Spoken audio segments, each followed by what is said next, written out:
Good morning, good day, good afternoon. Welcome to this informational webinar featuring the Colson Fellows Program.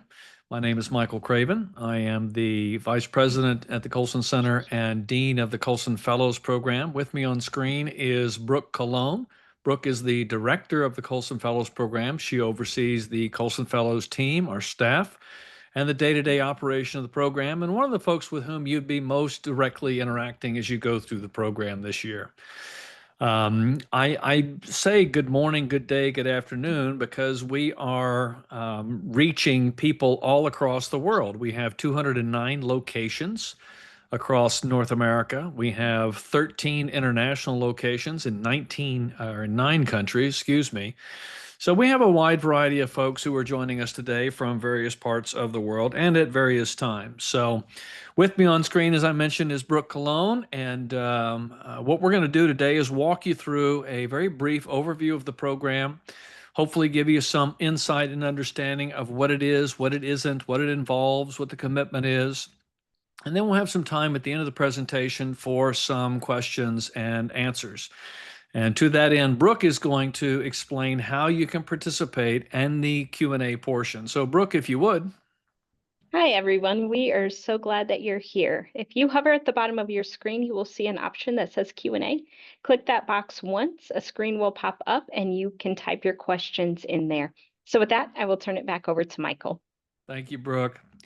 I want to start by quoting from the book of Jude. And Jude, unlike the other epistles, is not writing to a particular church. He is writing to the church Catholic, the universal church. And we know this because he says to those who are called, beloved in God the Father, and kept for Jesus Christ. And he goes on to appeal to them by saying, beloved, although I was eager to write to you about our common salvation, I found it necessary to write appealing to you to contend for the faith that was once for all delivered to the saints. And this call to contend for the faith is at the heart of the Colson Fellows program. In essence, this program exists to equip you with the clarity, confidence, and courage needed to do just that, to contend for the faith in a time when the truth is being dissected, distorted, and dislodged from its one true source, Jesus Christ. We are told that Jesus is the way, the truth, and the life, and yet our culture is increasingly insisting upon the fact that each person define their own truth so that they may do what is right in their own eyes. The fact is we are living in an extraordinary moment in human history. On the one hand, many of the destructive ideas that have been plaguing the West for quite some time, those ideas rooted in secularism, relativism, and materialism, are beginning to show signs of collapse. And this is no doubt encouraging. And they are collapsing precisely because they have simply failed to correspond to reality and human experience. And thus they have left a trail of brokenness in their wake. Yet this collapse leaves a void behind, both a philosophical, moral, and spiritual void. And the question before us, the church, in this cultural moment is what will fill it? Will we turn back to God, recover the foundations, and experience renewal? I certainly hope and pray so. Or will we replace these failed ideas with even more destructive ideologies like neo-Marxism, which is on the rise? Or will we simply continue a slow, steady decline into despair? As Os Guinness describes, or he observes, this is a civilizational moment, a defining time in which the church must once again rise to be the church. We must step into that void, that philosophical, spiritual, ideological void, with the truth and hope of the gospel, the whole gospel, the gospel of the kingdom, which alone can set right all that sin has set wrong. And these ideas that we find ourselves confronted with are not new. As early as the beginning of the 20th century, 1913, the great J. Gresham Machen made this comment, made this observation, that false ideas are the greatest obstacles to the reception of the gospel. We may preach with all the fervor of a reformer, yet succeed only in winning a straggler here and there if we permit the whole collective thought of the nation to be controlled by ideas which prevent Christianity from being regarded as anything more than a harmless delusion. And friends, this is where we find ourselves. Many today find the gospel implausible, the story of the Bible implausible, that this is a relic of an ancient past that needs to be discarded. We are progressing beyond this and we need to move into a bold, human centered future, despite all of its failures and its attempts otherwise. And this is what really drove Chuck to start this program more than 20 years ago. This is in it, the Colson Fellows program, by the way, is in its 21st year. And he wrote back in 1999 that the church's singular failure in recent decades has been the failure to see and understand Christianity as a whole life system or worldview that governs and gives us insight into every area of life and human existence.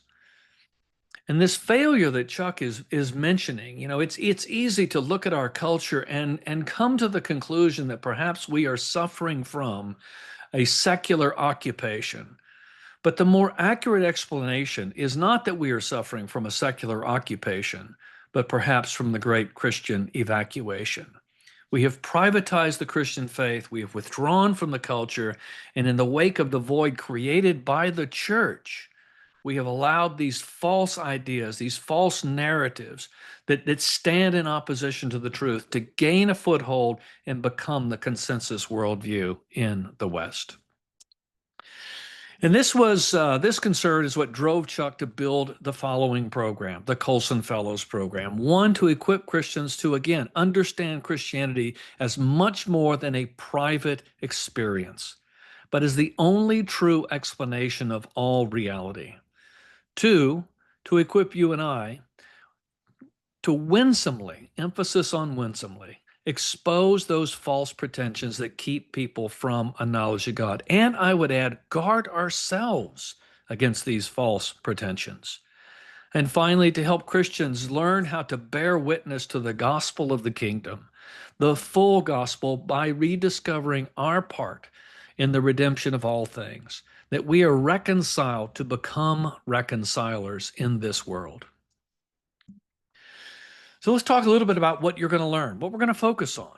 Well, we need to understand the times in which we live so we know what to do. How do we live faithfully and with clarity and with courage and with confidence in the face that of what the church today finds itself confronted with?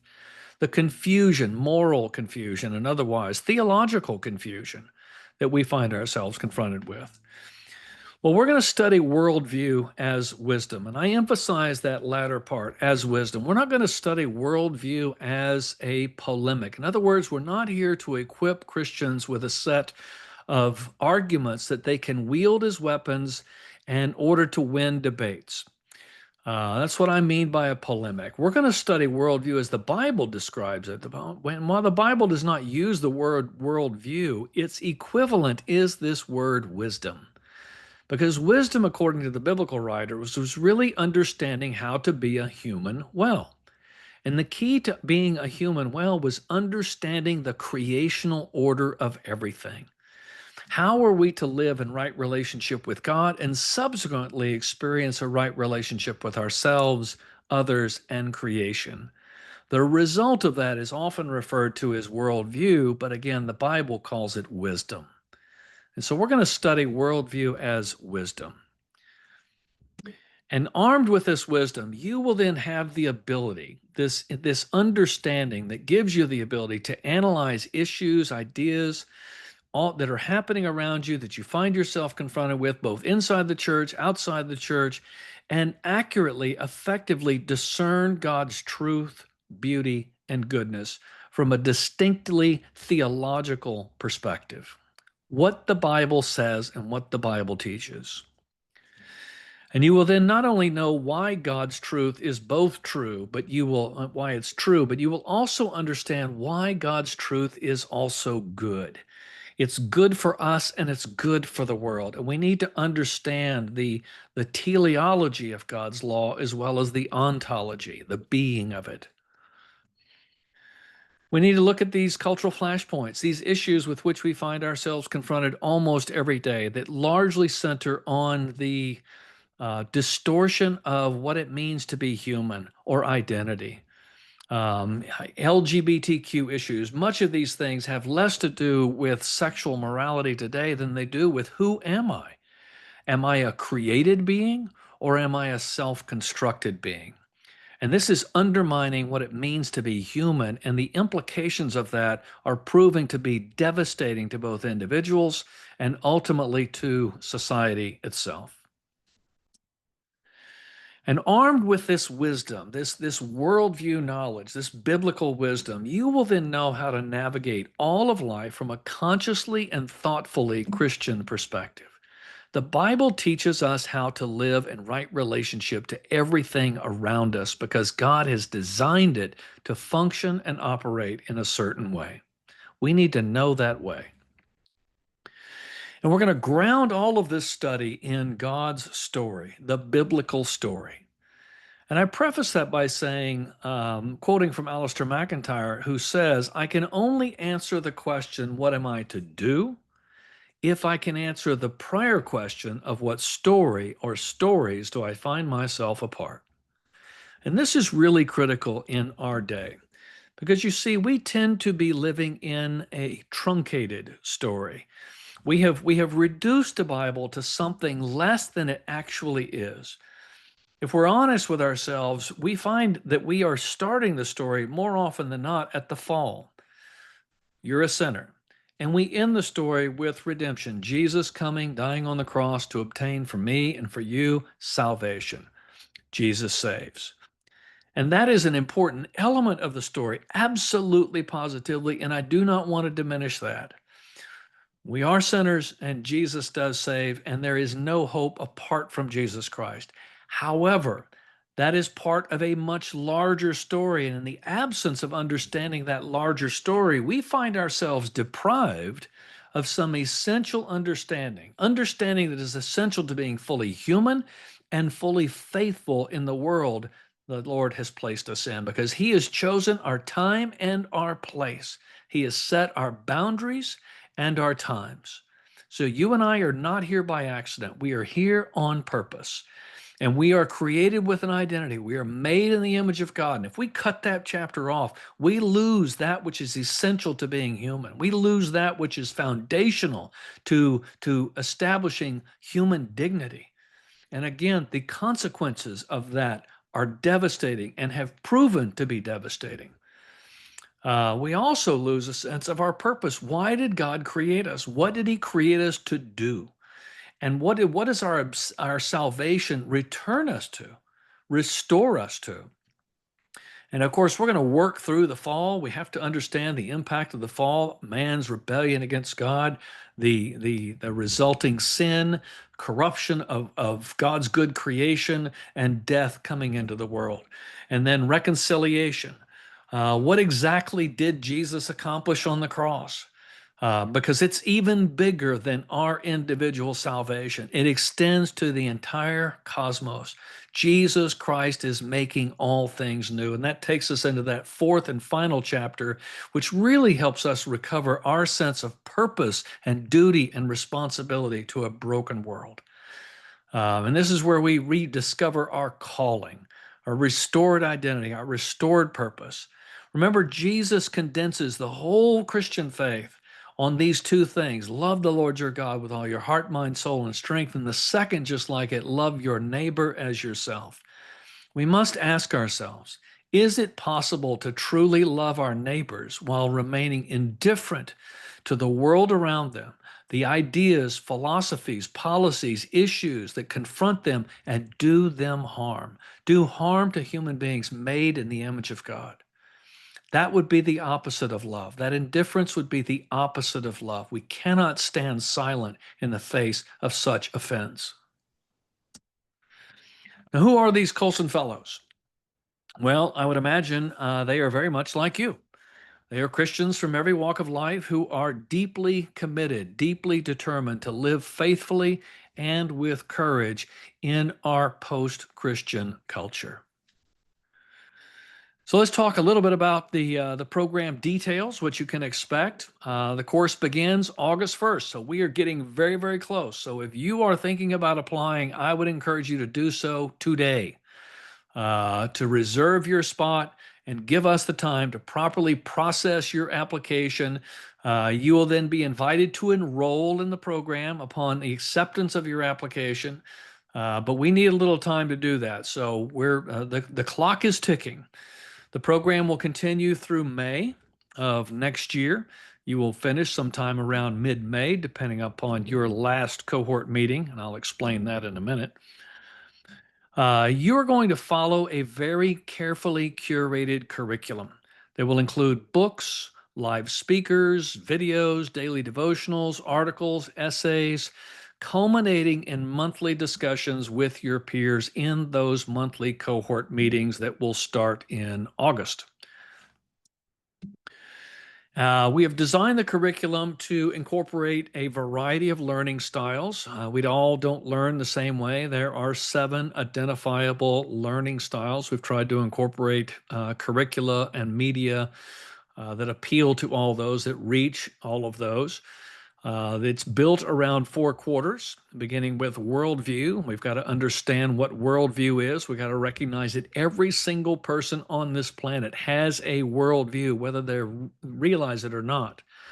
The key for Christians is we must recognize what our worldview is, and we must ensure through the renewing of our minds that we have a coherent Christian worldview, one that is informed by the scriptures themselves. We're going to look at culture. We need to understand what culture is. We need to understand what the church's responsibility is in the creation of culture, the maintenance of culture, the preservation of good within culture, and the opposition of evil within culture. We need to understand the cultural flashpoints. These are those ideas emerging so rapidly around us we can hardly keep pace.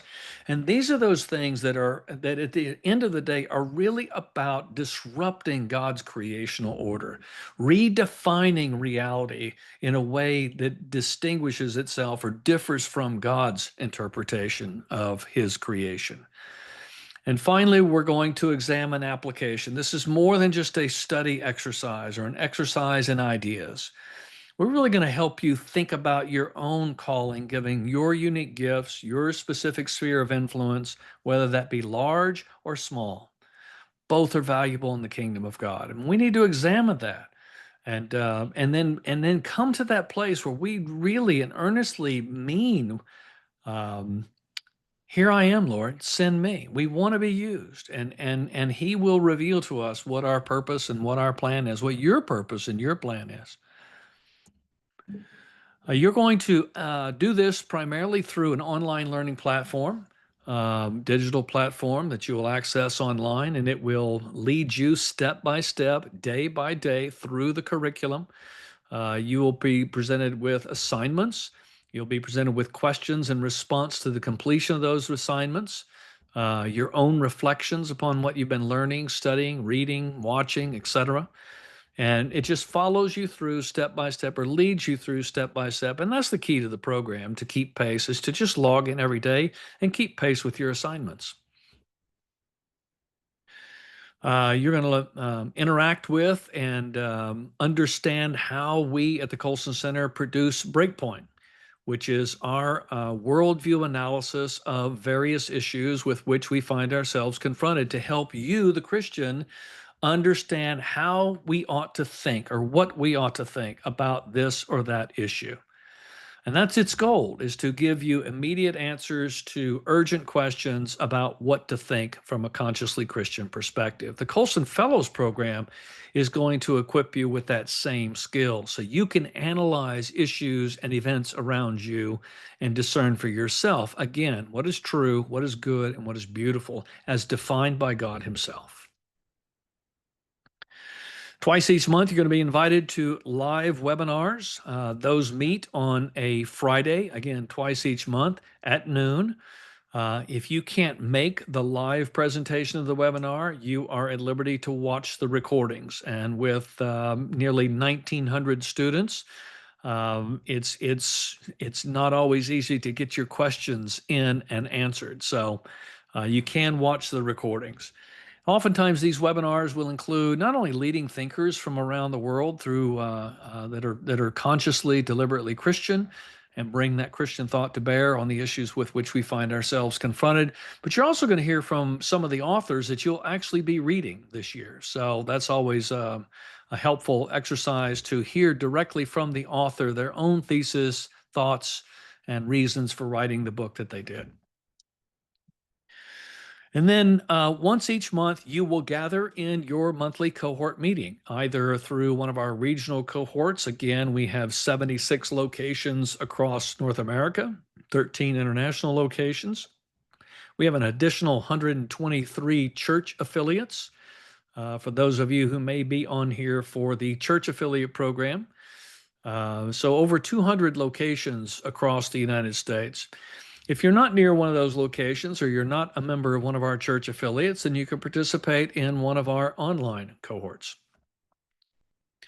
And this is where you gather to with your fellow learners and your leadership team, a team of Colson Fellows, commissioned Colson Fellows who have been through the program and are trained to facilitate your experience in the program. And they're there to walk alongside you, help you, guide you, aid you, and facilitate your progress through the program. But this monthly meeting is a time set aside specifically to foster discussions among you, the students, so you can verbally process what you're learning in real time with your fellow learners and with the support of the Commissioned Colson Fellows, your leaders. And then applying what you're learning through two means, the teaching project and the personal mission plan. The teaching project is just that. We want you to take a topic that you have learned in the Colson Fellows program, something that was of interest to you, and study it a little deeper, such that you can put together a 4 to 6 week study, something that you might present to a small group, a Bible study, Sunday school class, your family, whatever group you choose that to be. The goal is really going through the exercise of studying something to the extent that you can teach it. And then the personal mission plan.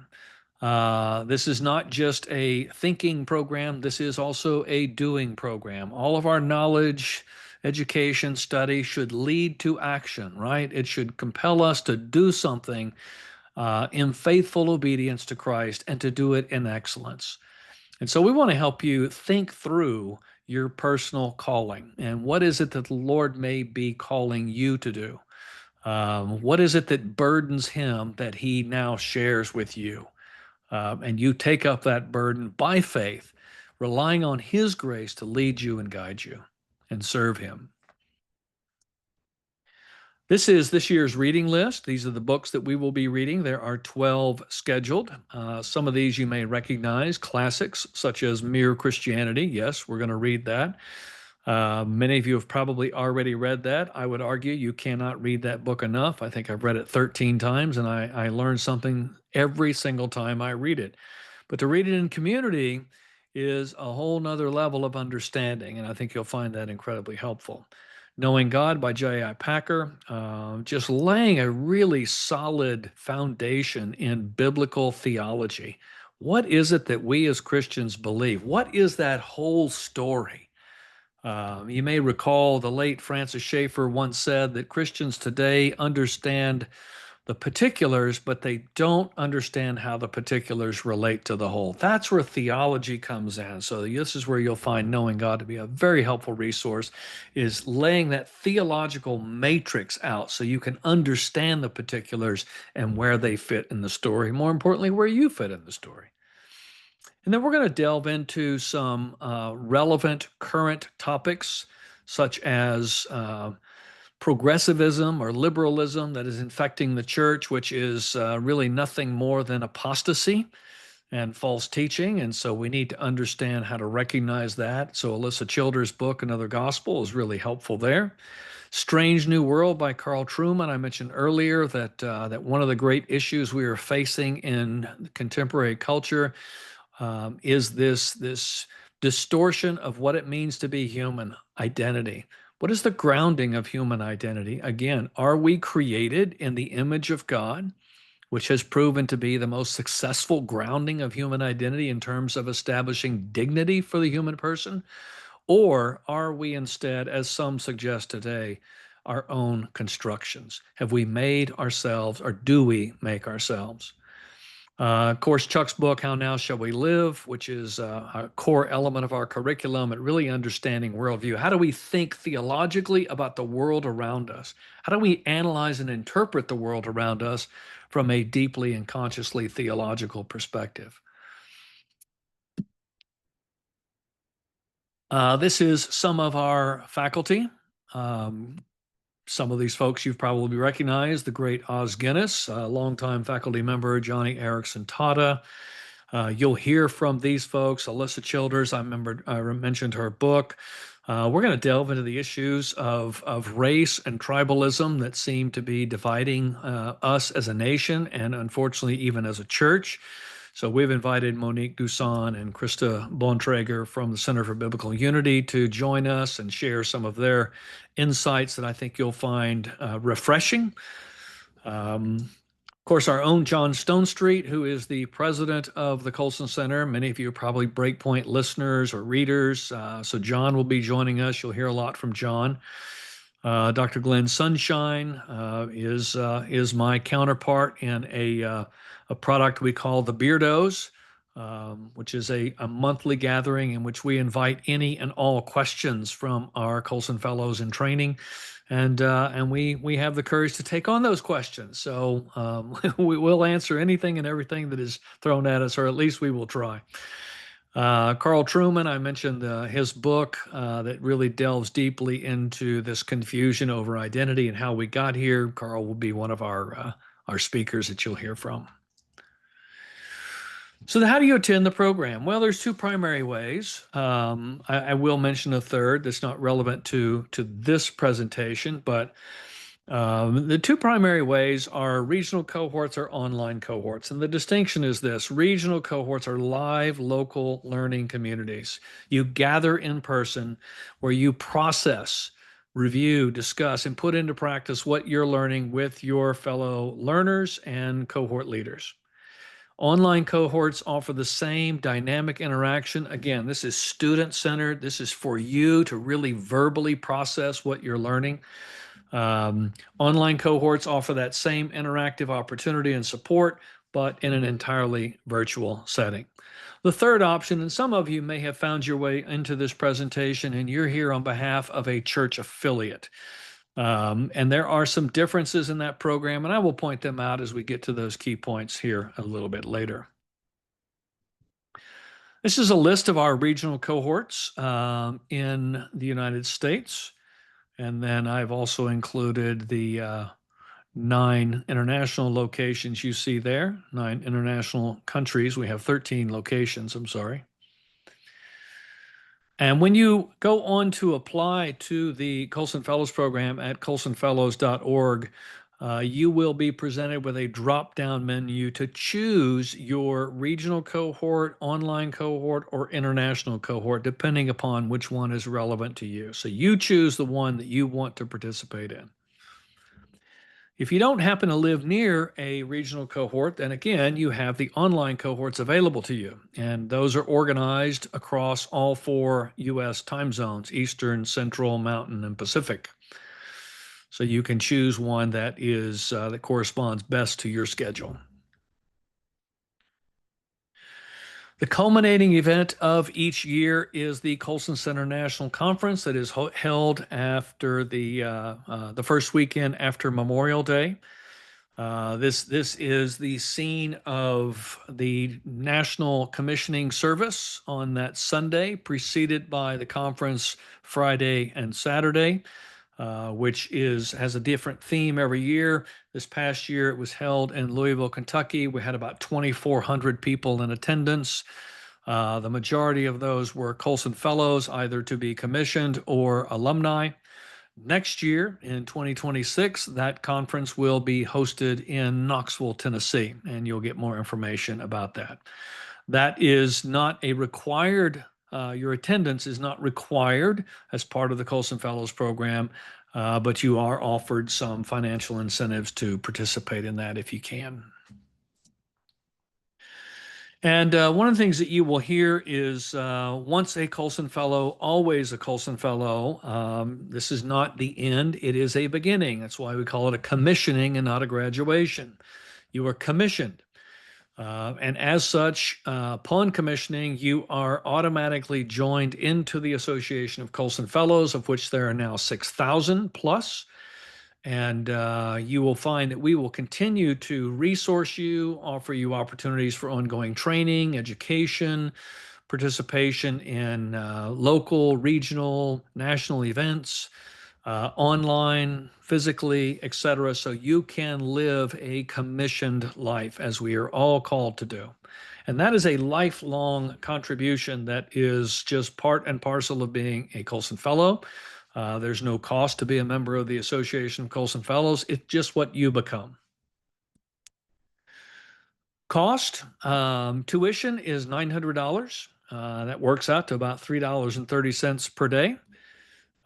We do offer a 4-month payment plan. We also have limited scholarships available. So again, if you are in need of some financial assistance, I would encourage you to apply as soon as possible because you do need to be accepted into the program before you can apply for a scholarship, and scholarships are limited. The only other cost are books. Your total cost of your books are going to be around $190, $200, and you can buy those over the course of the program. You don't have to buy them all at once. And again, the only other expense, which is optional, is the Colson Center National Conference. That is not required, but it is optional, and there is an added cost to that. We are big advocates of couples doing this program together. And therefore, we want to incentivize you as a couple, married couple, emphasis on that, to go through the program. If you're thinking about doing through the program, I would encourage you to invite your spouse. I will tell you, I hear this over and over again. I've watched this happen over and over again, where one person goes through the program and the other person finds himself by default somewhat going through the program and often being subjected to this never-ending barrage of, hey, can I share this with you? Can I read this to you? You'll find this interesting. And at some point, the other spouse says, I've got to go through the program, especially after they see the impact that it has on the spouse who did. So if you're going to do it, I would encourage you to invite your spouse along, and we'll reduce your tuition from $900 each to $675 each. Again, program starts, and it starts in earnest on August 1st. As soon as you apply and are accepted, you will be enrolled in the program, invited onto the learning platform, and you can get started as early as tomorrow. So with that, I'm going to invite Brooke back onto the screen, and we are going to field some of your questions. And I will stop sharing this screen. We don't need that anymore. All right, everyone. As a reminder, or if you were late jumping on the session, if you have any questions, if you hover at the bottom of your screen, you will see a box that says Q&A. Click that once, a screen will pop up, and you can type your questions in there. Michael, I'll start with asking, oftentimes people ask about the time commitment of the program. What does a week in the life of a Colson Fellow in training look like? Yeah, that's a great question. The total program involves anywhere between 225 to 248 hours. That variation is dependent upon the range of speed with which you read. So, taking the average reading speed of 225 words per minute, applied to all of the pages that will be assigned, you're looking at anywhere from 6 hours a week up to maybe 9 hours a week.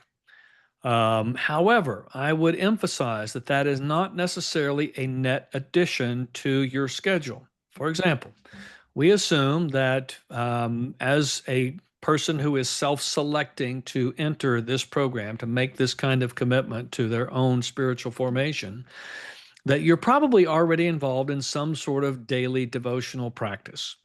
So during the Colson Fellows program, we're going to suggest that you set that devotional practice aside and participate in the Colson Fellows devotions, because that is the theological thread that undergirds every element of the curriculum itself. So it's the biblical thread that connects everything to God's grand story.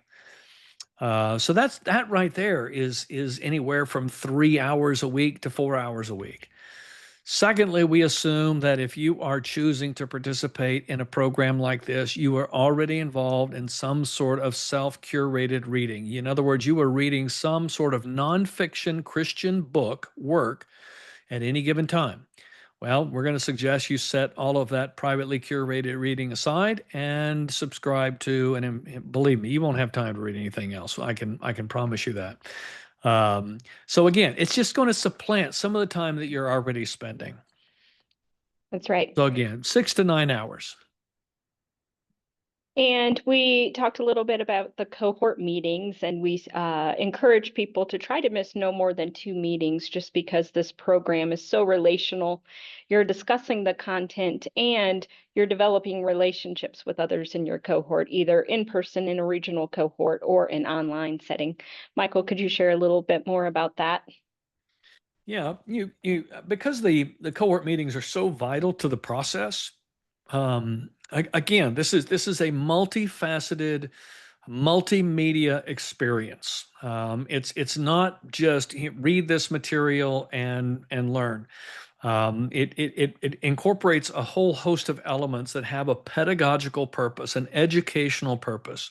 That discussion is critical to that process, to where you can gather together with a diverse group of Christians and really wrestle with some of these things you are going to find yourself confronted with. Some of them will be things that you may not have encountered before, that are deeply, profoundly orthodox, and yet they've just suffered diminution in this modern era, and we're going to bring those back to the surface.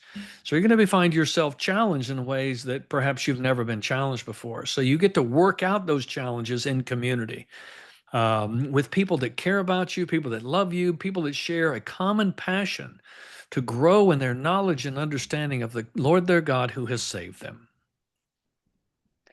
Someone asks if you could give some examples of what assignments would look like. Well, you're not writing any papers, you're not putting together book reports. You have assignments, such as you will be reading some essays, viewing videos, reading books, obviously. And upon completion of those assignments, you're then going to be presented with some questions on the learning platform, Pathright, the learning platform.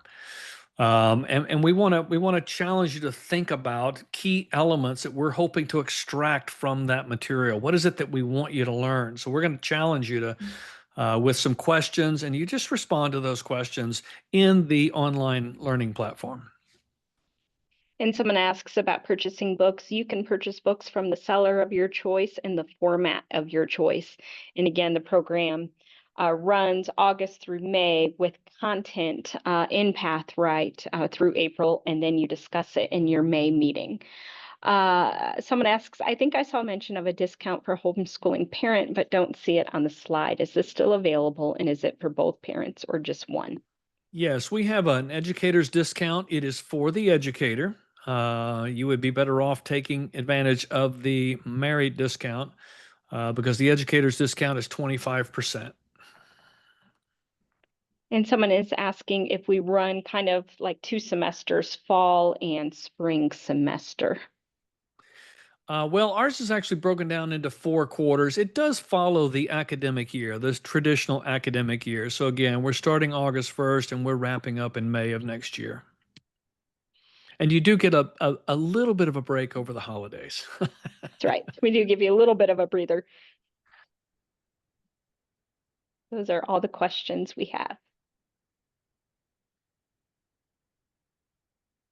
All right. Well, typically what I do at this point is I'll I'll dialogue a little bit further, and inevitably we'll get a few more questions. But I would leave you with this encouragement. I know this program is a commitment, and it is something that everybody who has ever gone through this program, again, more than 6,000 people have wrestled with.